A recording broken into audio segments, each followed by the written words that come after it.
Assalamualaikum warahmatullahi taala wabarakatuh. Balik lagi di channel Inraidu. Nah, dalam kesempatan kali ini kita akan meneruskan pembahasan kita yaitu materi pendidikan Pancasila kelas 9 bab 2 tentang hak dan kewajiban warga negara. Pembahasannya itu adalah bagian D, tantangan pemenuhan hak dan kewajiban warga negara. Seperti biasa, sebelum kita lanjut kepada pembahasan, mari subscribe terlebih dahulu, like, komen, dan boleh share kepada rekan-rekannya supaya kita semua bisa menebar manfaat yang lebih banyak lagi.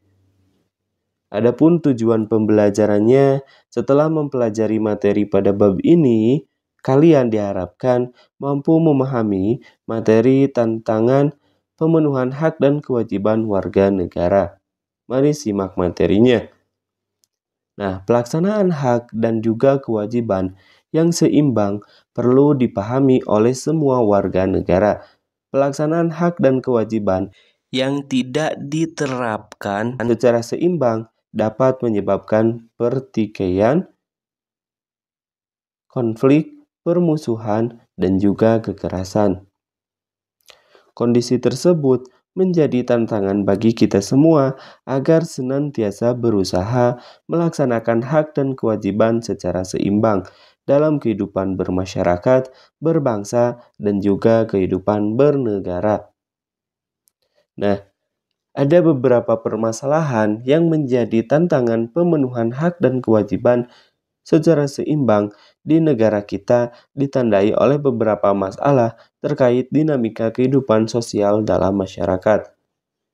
Di antaranya yang pertama, terganggunya kenyamanan dan perlindungan berkaitan dengan hak kebebasan berekspresi, khususnya di dunia maya atau media sosial pada era digital.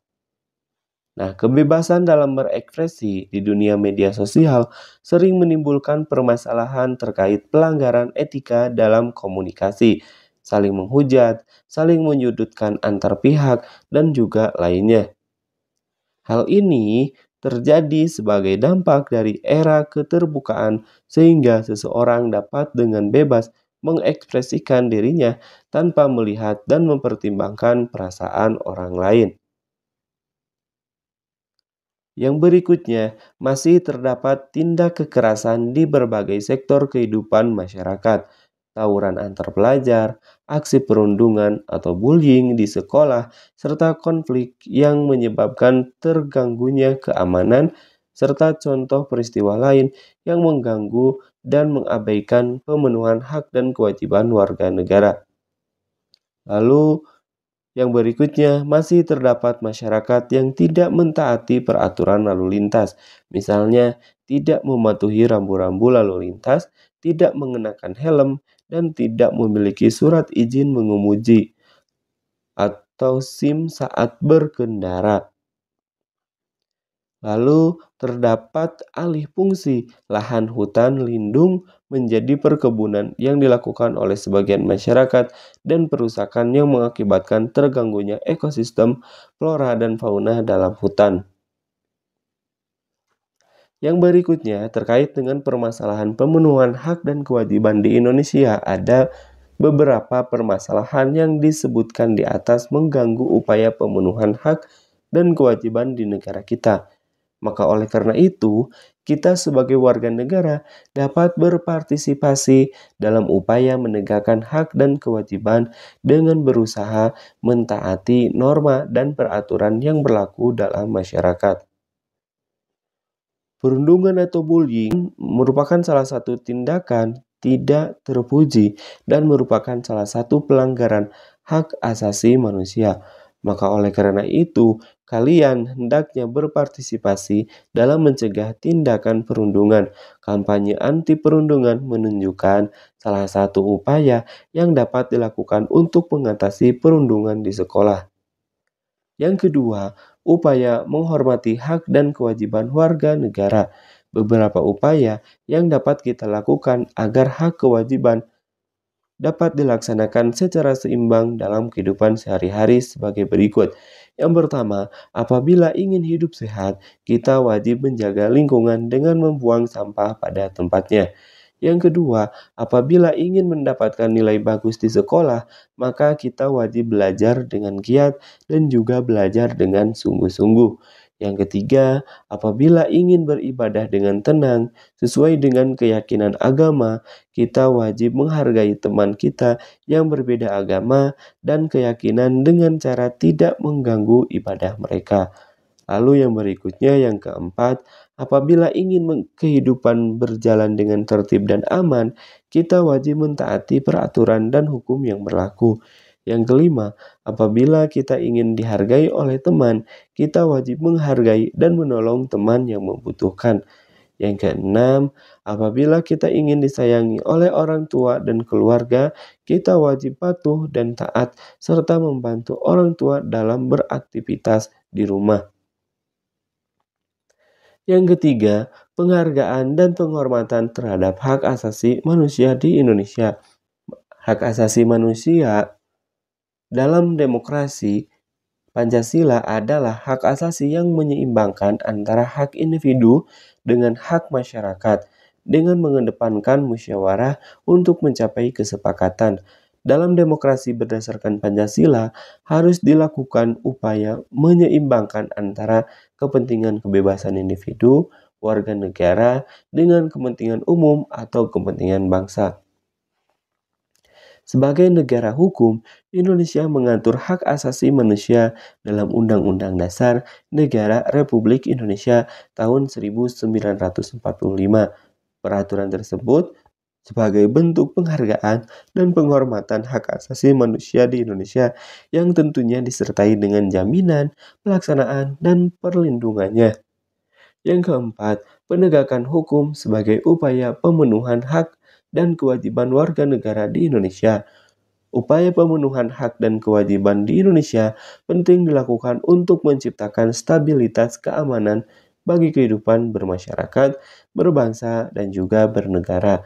Dalam upaya penegakan hukum demi mewujudkan keseimbangan hak dan kewajiban warga negara, maka diperlukan lembaga penegak hukum dan juga lembaga peradilan. Yang pertama, lembaga penegak hukum, yaitu Kepolisian Republik Indonesia atau Polri.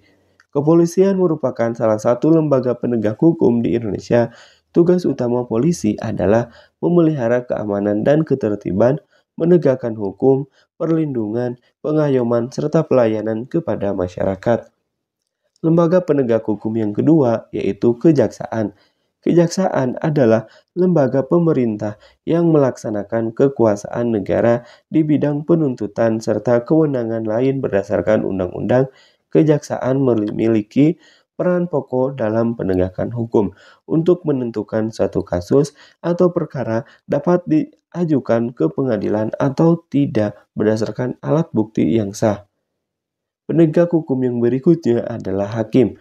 Hakim adalah pejabat yang memiliki kekuasaan kehakiman dalam memimpin sesuatu persidangan. Tugas, fungsi, dan kewenangan hakim diatur dalam undang-undang.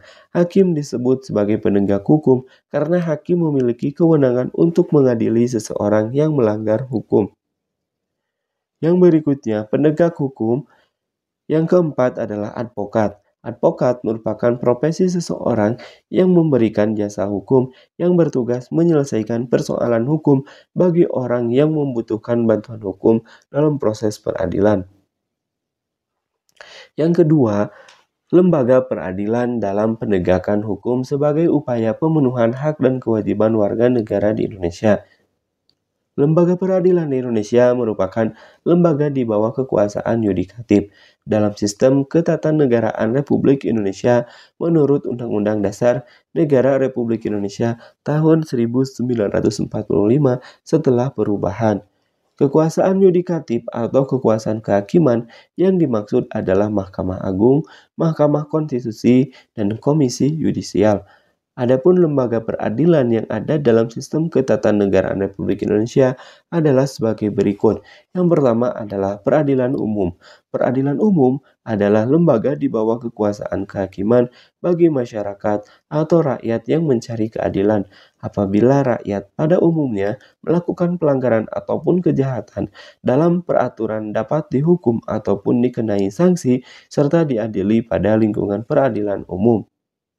Lembaga peradilan yang kedua adalah peradilan agama.